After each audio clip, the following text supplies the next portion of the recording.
सवाल पैदा होता है कि वो क्या मयार है जिसके तहत किसी को तमाशा से बर्खास्त किया जाता है। अवाम के वोट या और बादशाह सलामत और उनकी टीम का फैसला कारगर होता है।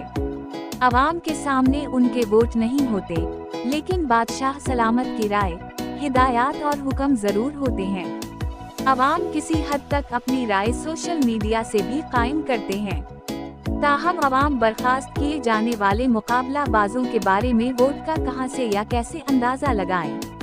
क्या एवारडस की तरह तमाशा भी सिफारिश या ताल्लुकदारी का शिकार है? शायद ये राय कायम ना होती अगर अवाम खुद वोटिंग को देख सकते।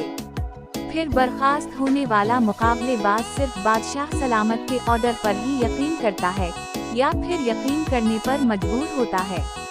ये जरूरी है हफ्ते वाले दिन मुकाबले से बर्खास्त करने से पहले कम अज कम 1 घंटे तक डिजिटल वोटिंग दिखाई